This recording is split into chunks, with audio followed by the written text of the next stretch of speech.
But we begin our second hour on this Monday with the final countdown to New York. The candidates making their last pitches to the voters ahead of tomorrow's big critical primary. Welcome to Happening Now. I'm John Scott. And I'm Heather Nauert in for Jenna Lee today. The Republican candidates sprinting to the finish line.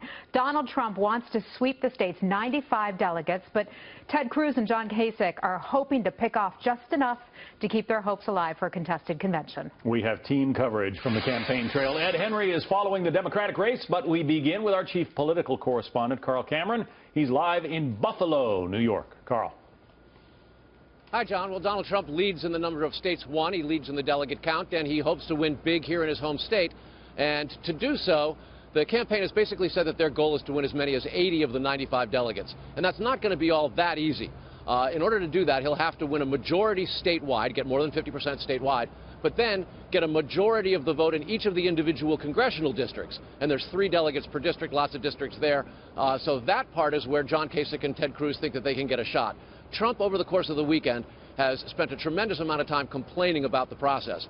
He says that it's corrupt, it's crooked, it's rigged, and that he deserves to have a role in the nomination process and would like to see some of the rules changed. In addition, he suggested this weekend that there needs to be more showbiz in the production of the convention, that he ought to have a say in that, having won more states and more delegates than anybody else, even if he hasn't clinched the nomination. He also suggested that he might get rid of Republican National Committee Chairman Reince Priebus if he does in fact win the nomination. That got a pretty swift rebuke from staff at the RNC saying no, Chairman Priebus will fill out his term until 2007 and isn't going to be knocked off during the general election by any candidate, even if it is the nominee. As for Ted Cruz, he knows that this is a very important opportunity to try to slow down Donald Trump. There's a lot of rough terrain ahead for both Kasich and Cruz in the states that vote next week.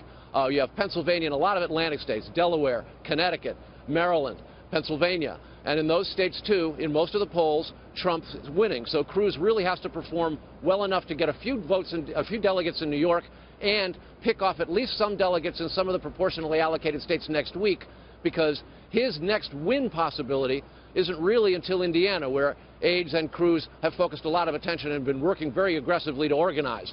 And with the exception of Iowa and New Hampshire, it's worth pointing out that Trump is really working hard here in his home state. Robocalls, people fanned out across the state. He's been campaigning every day, a couple of events. And he's in New York right now. He'll be up here tonight in Buffalo, where over at the First Niagara Center, they're expecting 20,000 people. John? Big night in Buffalo. Carl Cameron, thank you.